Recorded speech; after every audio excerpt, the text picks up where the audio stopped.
ओम शांति। 5 मई 2026 बाबा के महावाक्य। मीठे बच्चे, सुख शांति का वरदान एक बाप से ही मिलता है, कोई देहधारी से नहीं। बाबा आए हैं तुम्हें मुक्ति, जीवन मुक्ति की राह दिखाने।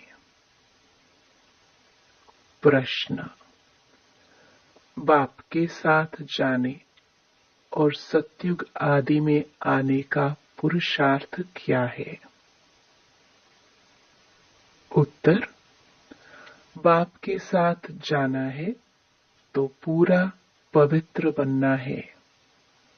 सतयुग आदि में आने के लिए और संग बुद्धि योग तोड़ एक बाप की याद में रहना है।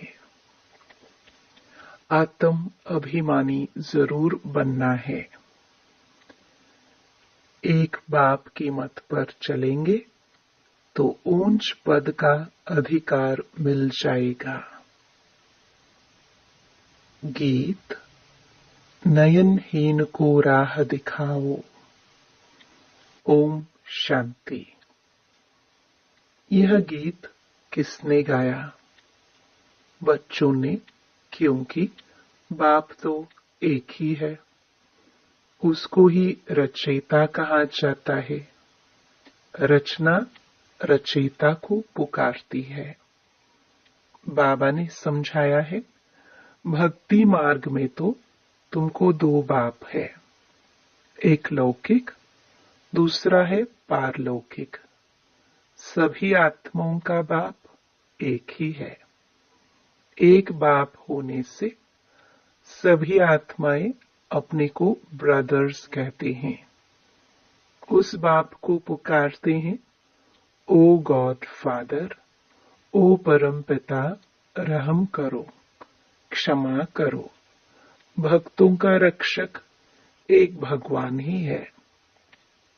पहले पहले तो यह समझाना चाहिए कि हमको 2 बाप हैं। अब पारलौकिक बाप तो सभी का एक है, बाकी लौकिक बाप हर एक का अलग अलग है। अब लौकिक बाप बड़ा व पारलौकिक बाप बड़ा। लौकिक बाप को तो कभी भगवान व परमपिता नहीं कहेंगे। आत्मा का बाप एक ही परमपिता परमात्मा है। आत्मा का नाम कभी बदलता नहीं है, शरीर का नाम बदलता है। आत्मा भिन्न भिन्न शरीर ले पाठ बजाती है, अर्थात पुनर्जन्म लेती है। आखिर भी कितने जन्म मिलते हैं, सो बाप ही आकर समझाते हैं। बच्चे, तुम अपने जन्मों को नहीं जानते हो। बाप आते ही भारत में है, उनका नाम शिव है। समझते भी हैं शिव परमात्मा है। शिव जयंती व शिवरात्रि भी मनाते हैं। वह निराकार है, जैसे आत्मा भी निराकार है। निराकार से साकार में आते हैं पाठ बजाने। अब निराकार शिव तो शरीर बिगर पाठ बजा ना सके। मनुष्य इन बातों को कुछ भी नहीं समझते हैं, नयनहीन है। यह शरीर के 2 नेत्र तो सबको है, तीसरा ज्ञान का नेत्र आत्मा को नहीं है, जिसको दिव्य चक्षु भी कहते हैं।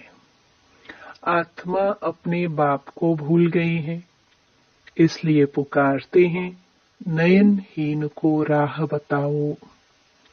कहाँ की राह? शांति धाम और सुख धाम की। सर्व का सद्गति दाता सतगुरु एक ही है। मनुष्य मनुष्य का गुरु बन सद्गति दे नहीं सकता। न खुद सद्गति पाते हैं, न औरों को देते हैं। एक बाप ही सर्व को सद्गति देते हैं। उस अलफ बाप को ही याद करना है। बाप समझाते हैं, कोई भी मनुष्य मात्र मुक्ति, जीवन मुक्ति, शांति और सुख सदा काल के लिए दे नहीं सकते। सुख शांति का वरदान तो एक बाप ही दे सकते हैं। मनुष्य मनुष्य को नहीं दे सकते। भारतवासी सतो प्रधान थे तो सत्युगी स्वर्गवासी थे। आत्मा पवित्र थी। भारत को स्वर्ग कहा जाता है, जबकि आत्माएं पवित्र सतो प्रधान थी। तुम जानते हो, बरोबर आज से 5000 वर्ष पहले भारत स्वर्ग सतो प्रधान था। इन लक्ष्मी नारायण का राज्य था। अभी कलयुग का भी अंत है।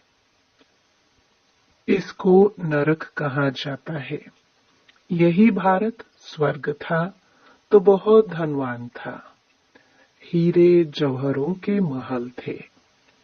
बाप बच्चों को याद दिलाते हैं, सत्युग आदि में इन लक्ष्मी नारायण की राजधानी थी। उसको स्वर्ग वैकुंठ कहा जाता है। अभी तो स्वर्ग है नहीं, यह बाप समझाते हैं। बाबा भारत में ही आते हैं। निराकार शिव की जयंती भी मनाते हैं, परंतु वह क्या करते हैं यह कोई नहीं जानते।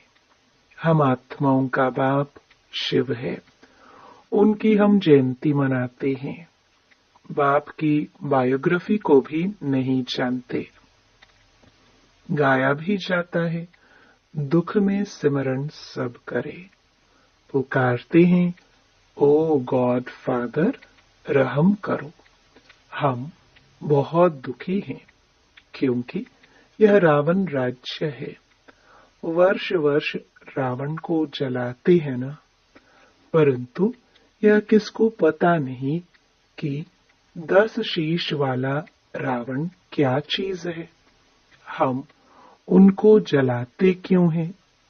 यह कौन सा दुश्मन है जो उनकी एफिजी बनाए जलाते हैं? भारतवासी बिल्कुल नहीं जानते, क्योंकि ज्ञान का तीसरा नेत्र नहीं है। तब तो राम राज्य मांगते हैं। 5 विकार स्त्री में, 5 विकार पुरुष में है। इसलिए इनको रावण संप्रदाय कहा जाता है। यह रावण 5 विकार ही बड़े से बड़ा दुश्मन है, जिसका एफिजी बनाए जलाते हैं। भारतवासियों को यह पता नहीं पड़ता कि रावण है कौन जिसको जलाते हैं। यह रावण राज्य कब से शुरू हुआ यह भी किसको पता नहीं है। बाप समझाते हैं, राम राज्य सतयुग त्रेता, रावण राज्य द्वापर कलयुग। सतयुग में इन लक्ष्मी नारायण का राज्य था। इन्हों को यह राज्य कहां से कैसे मिला यह कोई नहीं जानते। यह समझने की बातें हैं। इसमें अटेंशन देना पड़ता है। मोस्ट बिलवड बाप है, तब तो उनको भक्ति मार्ग में भी पुकारते हैं। भारत में जब इन्हों का लक्ष्मी नारायण का राज्य था तो दुख का नाम नहीं था। अभी दुख दाम है। कितने अनेक धर्म है। सतयुग में एक धर्म था। इतनी सब आत्माएं कहाँ चली जाएंगी किसको पता नहीं है, क्योंकि नयनहीन है। शास्त्रों से ज्ञान का तीसरा नेत्र किसको नहीं मिलता है। ज्ञान नेत्र, ज्ञान सागर परमपिता परमात्मा ही देते हैं। आत्मा को तीसरा नेत्र मिलता है। आत्मा भूल गई कि हमने कितने जन्म लिए हैं। सतयुग में जो देवी देवताओं का राज्य था वह कहाँ गया। गाते भी हैं मनुष्य 84 जन्म लेते हैं, 84 का चक्र कहते हैं, परंतु कौन सी आत्मा 84 जन्म लेती है। जो पहले भारत में आते हैं वह थे देवी देवता, फिर 84 जन्म भोग अंत में पतित बन जाते हैं। गाते भी हैं हे पतित पावन, तो सिद्ध करते हैं हम पतित हैं इसलिए पुकारते हैं हे पतित पावन, हमें पावन बनाने आओ। जो खुद ही पतित हैं वह फिर औरों को पावन कैसे बनाएंगे। बाप समझाते हैं आधा कल्प भक्ति मार्ग में रावण राज्य 5 विकार होने कारण भारत ने इतना दुख को पाया है। 84 जन्म तो लेते ही हैं, उनका भी हिसाब समझाना चाहिए। पहले पहले सतयुग में है सतो प्रधान, फिर त्रेता में है सतो, आत्मा में खाद पड़ती है। बाप आते ही भारत में है, शिव जयंती है ना, और सभी आत्माएं तो गर्भ में जन्म लेती हैं। बाप कहते हैं मैं साधारण बूढ़े तन में प्रवेश करता हूँ, जिनका यह बहुत जन्मों के अंत का जन्म है। यह समझानी कोई एक को नहीं दी जाती। यह गीता पाठशाला है। मनुष्य को देवता बनाने के लिए यह राजयोग सिखाया जाता है। तुम यहाँ आए हो स्वर्ग की बादशाही प्राप्त करने, जो बाप ही दे सकते हैं। गीता पढ़ने से कोई राजा बनते नहीं है और ही रंक बनते जाते हैं। बाप गीता का ज्ञान सुनाए राजा बनाते हैं। औरों द्वारा गीता सुनने से रंक बन गए हैं। भारत में जब इन लक्ष्मी नारायण का राज्य था तो प्योरिटी, पीस, प्रॉस्पेरिटी थी। पवित्र गृहस्थ आश्रम था, वहां हिंसा का नाम नहीं था। फिर द्वापर से लेकर हिंसा शुरू हुई है। काम कटारी चलाते चलाते तुम्हारी यह हालत आकर हुई है। सतयुग में 100% सॉल्वेंट थे, सतो प्रधान थे। यह राज कोई भी मनुष्य अथवा साधु संत आदि नहीं जानते। बाप जो ज्ञान का सागर पतित पावन है, वही आकर सतो प्रधान बनने की युक्ति बताते हैं। रावण की मत पर मनुष्यों का देखो क्या हाल हो गया है। राजे लोग भी वह जो पवित्र राजाई होकर गए हैं, उन्हों के चरणों में जाकर पड़ते हैं और महिमा गाते हैं। आप सर्वगुण संपन्न, हम नीच पापी हैं। हमारे में कोई गुण नहीं है। फिर कहते हैं आप ही तरस परोई, हमको आकर मंदिर लायक बनाओ। किसकी भी समझ में नहीं आता कि बाप कैसे आकर फिर से देवी देवता धर्म की स्थापना कराते हैं। अब तुम समझते हो, हम सो देवी देवता धर्म के थे। हम सो क्षत्रिय, वैश्य, शूद्र बने, इतने जन्म लिए। अब 84 जन्म पूरे हुए हैं। फिर दुनिया का चक्र फिरना चाहिए, इसलिए फिर तुमको पावन यहाँ बनना है। पतित तो सुख धाम, शांति धाम में नहीं जा सकते। बाप समझाते हैं तुम जो सतो प्रधान थे, वह तमो प्रधान बने हो। गोल्डन एज से फिर आयरन एज में आए हो, फिर गोल्डन एज बनना है, तब मुक्ति धाम सुख धाम में जा सकेंगे। भारत सुख धाम था, अब दुख धाम है। गीत में भी सुना, हम नयनहीन को राह बताओ, हम अपने शांति धाम में कैसे जाए। वो लोग तो कह देते हैं परमात्मा सर्वव्यापी है, फलाना अवतार है, परशुराम अवतार है। अब बाप परशुराम बन किसको मारते होंगे क्या? हो नहीं सकता। बाप समझाते हैं, तुमने इस चक्र में कैसे 84 जन्म लिए हैं। अब मुझ अलफ को याद करो। हे आत्माएं, देह अभिमानी बनो। देह अभिमानी बन तुम बिल्कुल ही दुखी, कंगाल, नरकवासी बन पड़े हो। अगर स्वर्गवासी बनना है तो आत्म अभिमानी जरूर बनना है। आत्मा ही एक शरीर छोड़ दूसरा लेती है। अब 84 जन्म पूरे हुए हैं, फिर सत्युग आदि में जाना है। अब मुझे याद करो और संग बुद्धि योग तोड़ो। रहो भल गृहस्थ व्यवहार में, अपने को आत्मा निश्चय करो। आत्मा एक शरीर छोड़ दूसरा लेती है। अब देही अभिमानी बनना है। मुझे याद करो तो खाद सब जल जाएगी, तुम पवित्र बन जाएंगे। फिर मैं सब बच्चों को ले जाऊंगा।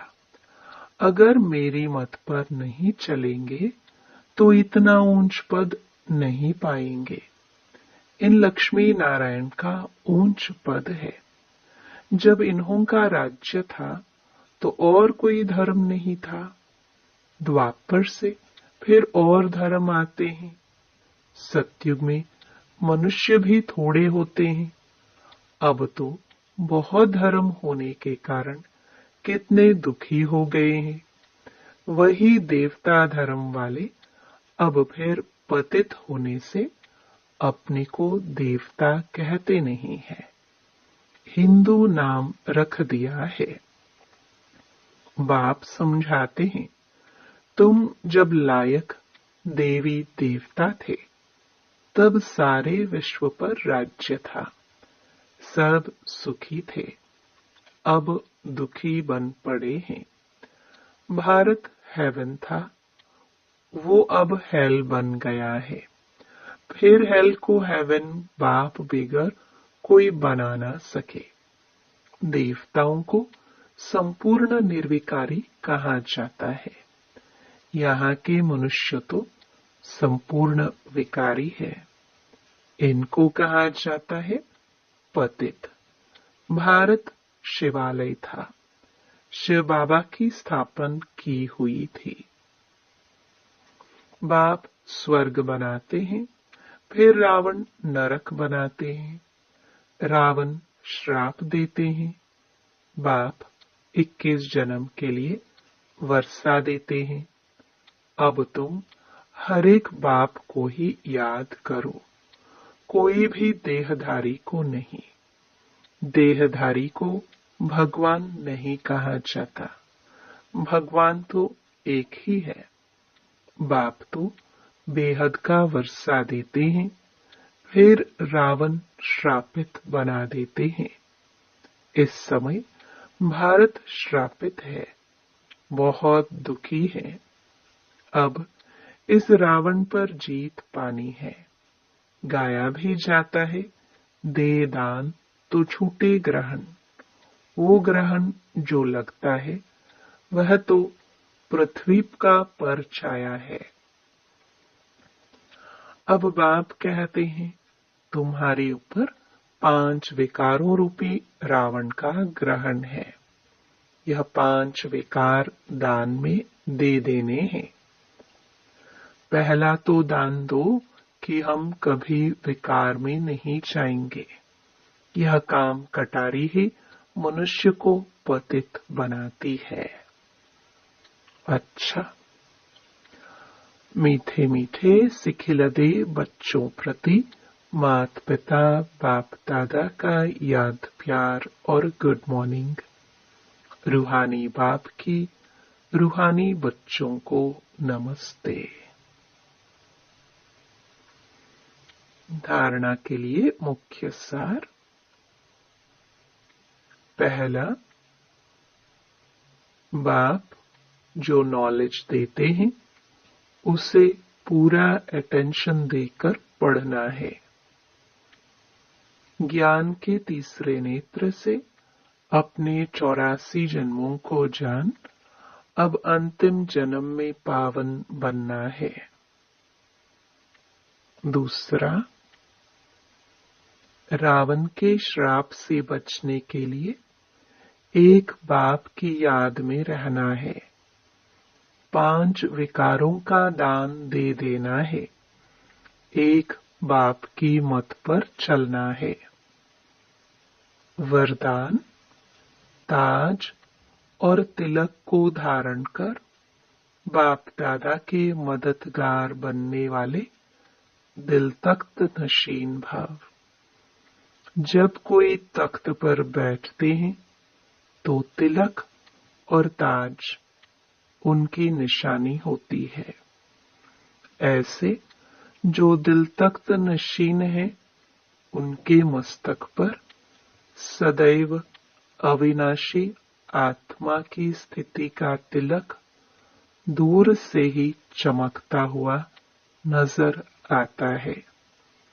सर्व आत्माओं के कल्याण की शुभ भावना उनके नयनों से व मुखड़े से दिखाई देती है। उनका हर संकल्प, वचन और कर्म बाप के समान होता है। स्लोगन, सरल याद के लिए सरलता का गुण धारण करो, संस्कारों को सरल बनाओ।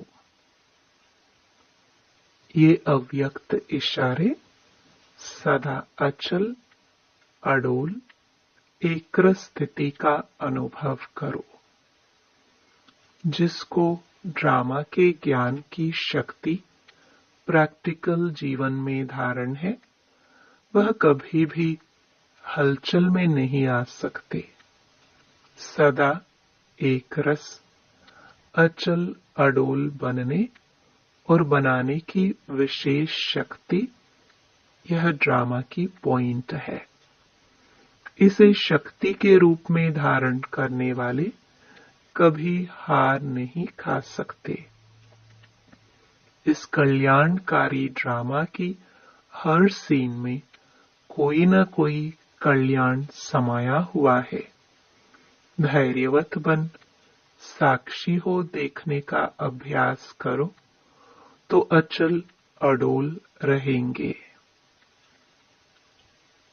ओम शांति।